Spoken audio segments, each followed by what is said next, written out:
देखिए, हमें से अधिकांश लोगों को ऐसा लगता है कि जो लोग वर्कआउट करते हैं या फिर किसी भी तरह का फिजिकल एक्टिविटी करते हैं उन्हें ही केवल प्रोटीन की नीड होती है। लेकिन आप गलत हो, क्योंकि किसी भी इंसान को हेल्दी और फिट रहने के लिए 0.8 ग्राम पर केजी ऑफ बॉडी वेट के हिसाब से प्रोटीन की नीड होती है। यानी कि अगर कोई व्यक्ति 60 केजी का है तो उसे कम से कम हर दिन 40 से 45 ग्राम प्रोटीन चाहिए ही, अगर उसे फिट रहना है और हेल्दी रहना है तो। और वहीं अगर आप किसी भी तरह का फिजिकल एक्टिविटी करते हो, एक्सरसाइज करते हो, जिम जाते हो, तो ये प्रोटीन की मात्रा और ज्यादा बढ़ जाती है और पर केजी ऑफ बॉडी वेट के हिसाब से आपको 1.5 से 2 ग्राम की प्रोटीन की नीड होती है। यानी कि अगर आपका वेट 60 केजी है तो आपको 80 से 90 ग्राम प्रोटीन चाहिए, तभी आपके मसल्स तेजी से बनेगी और आपकी बॉडी बनने लगेगी। और इसीलिए आज के इस वीडियो में मैं आपको कुछ ऐसे फूड्स के बारे में बताऊंगा जिसमें प्रोटीन की मात्रा सबसे अधिक होती है। तो बिना समय को ज्यादा बर्बाद ना करते हुए आते अपने पहली चीज पे, जो कि है अंडे। आपको एक पूरे अंडे में लगभग 6 ग्राम तक प्रोटीन मिलती है, जिसमें 4 ग्राम प्रोटीन इसके व्हाइट वाले भाग में होता है और बाकी का 2 ग्राम इसके येलो वाले भाग में। और इसके येलो वाले हिस्से में प्रोटीन के अलावा आपको 5 ग्राम तक फैट भी मिल जाती है। और इसीलिए अगर आप अंडे से केवल प्रोटीन को लेना चाहते हो तो आपको इसके केवल व्हाइट वाले हिस्से को खाना चाहिए। और अंडे के व्हाइट वाले भाग में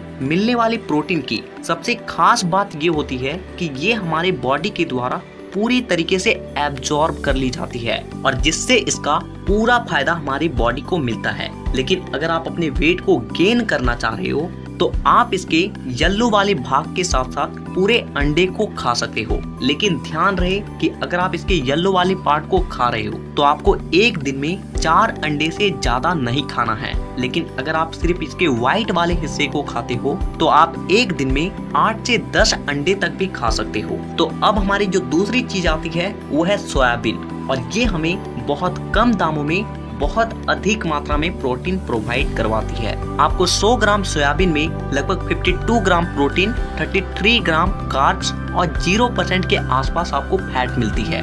यानी कि प्रोटीन के लिए ये एक बेस्ट सोर्स है। लेकिन सोयाबीन को खाते वक्त आपको एक बात का ध्यान रखना है कि आप इसका एक दिन में 100 ग्राम से ज्यादा का सेवन ना करें, क्योंकि इसमें फाइटोएस्ट्रोजन नामक एक हार्मोन होता है जो कि हमारे बॉडी के हार्मोन को डिसबैलेंस कर देती है और जिससे कि हमारा हेल्थ भी खराब हो सकता है। इसीलिए आप इससे प्रोटीन तो ले सकते हो लेकिन इसका प्रयोग कम मात्रा में करें। तो अब हमारी जो तीसरी चीज आती है वो है मूंगफली, और ये भी प्रोटीन का एक बहुत अच्छा सोर्स है। आपको 100 ग्राम मूंगफली में 28 ग्राम प्रोटीन, 16 ग्राम कार्ब्स और लगभग 50 ग्राम तक फैट मिल जाता है। और इसीलिए अगर आप अपने वेट को गेन करना चाह रहे हो तब तो आप इससे प्रोटीन को ले सकते हो, लेकिन आप अपने फैट को लॉस करना चाह रहे हो, वेट को लॉस करना चाह रहे हो, तो आपको मूंगफली का सेवन नहीं करना है, क्योंकि इसमें काफी हद तक गुड फैट की मात्रा होती है जो कि आपके वजन को घटाने की जगह उल्टा बढ़ाने लगेगी। तो अब हमारी जो चौथी चीज आती है वो है चना, मूंग और जितने भी तरह के दाल हैं। देखिए, दाल को एक प्रोटीन का बहुत अच्छा सोर्स माना जाता है, और ऐसा इसलिए क्योंकि आपको 100 ग्राम दाल में 25 से 28 ग्राम तक प्रोटीन और लगभग 60 से 65 ग्राम तक कार्ब्स, और वहीं फैट की बात करें तो सिर्फ 1 से 2 ग्राम फैट ही मिलता है। और यही कारण है कि जो लोग अपने वेट को जल्दी बढ़ाना चाहते हैं वैसे लोग अपने डाइट में दाल को जरूर ऐड करते हैं। तो अब हमारी जो पांचवी चीज है वो है पनीर। तो देखिए, आपको पनीर के 100 ग्राम में लगभग 18 ग्राम प्रोटीन और वहीं फैट लगभग 21 ग्राम और कार्ब्स 5 से 6 ग्राम। लेकिन देखिए, जो पनीर होता है वो एक तरह का कंप्लीट प्रोटीन फूड है, क्योंकि इसमें 9 के 9 अमाइनो एसिड पाए जाते हैं। और इसीलिए जो लोग नॉनवेज नहीं खाते हैं उसके लिए पनीर सबसे बेस्ट सोर्स होता है प्रोटीन के लिए। तो अब हमारी जो छठी चीज आती है वो है मिल्क, यानी कि दूध। आपको लगभग 500 ml दूध में 17 से 18 ग्राम प्रोटीन, 5 ग्राम फैट और लगभग 20 ग्राम तक कार्ब और भरपूर मात्रा में कैल्शियम मिलती है, जो कि आपके हड्डियों को मजबूत बनाने के लिए सबसे ज्यादा जरूरी है। देखिए, आप किसी भी तरह का फिजिकल एक्टिविटी करते हो, रनिंग करते हो या फिर वर्कआउट करते हो, अगर आपके हड्डियां मजबूत है ना तो आप इस फिजिकल लेवल के फील्ड में बहुत अच्छे परफॉर्म कर पाओगे। लेकिन मिल्क में जो प्रोटीन मिलता है ना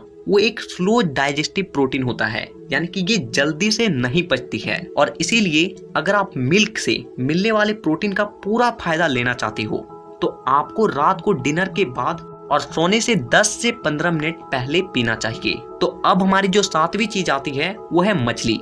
देखिए, अलग अलग मछलियों में प्रोटीन की मात्रा अलग अलग होती है, लेकिन जो मछली अंदर से सफेद होता है उसमें प्रोटीन की मात्रा अधिक पाई जाती है। आपको 100 ग्राम मछली में 25 ग्राम प्रोटीन, 1 से 2 ग्राम फैट और लगभग जो कार्ब होता है वो 7 से 8 ग्राम तक मिल जाती है। देखिए, एक तो मछली में फैट की मात्रा कम होती है, ऊपर से कार्ब्स भी कम होता है और इसीलिए ये गुड सोर्स ऑफ प्रोटीन माना जाता है। और यही कारण है कि बड़े बड़े बॉडी बिल्डर्स प्रोटीन के लिए मीट की जगह मछली को खाना पसंद करते हैं। तो अब हमारी जो 8वीं चीज आती है वो है मीट, यानी कि मांस। देखिए, अलग अलग तरह के मीट में प्रोटीन की मात्रा अलग अलग होती है, लेकिन प्रोटीन के लिए जो सबसे बेस्ट मांस माना जाता है वो है चिकन ब्रेस्ट, क्योंकि इसमें आपको इसके 100 ग्राम में लगभग 31 ग्राम तक प्रोटीन मिलता है और फैट की 0% यानी कि 0 ग्राम फैट। और वहीं कार्ब्स की बात करें तो वही 34 से 35 ग्राम कार्ब्स भी मिलता है। तो ये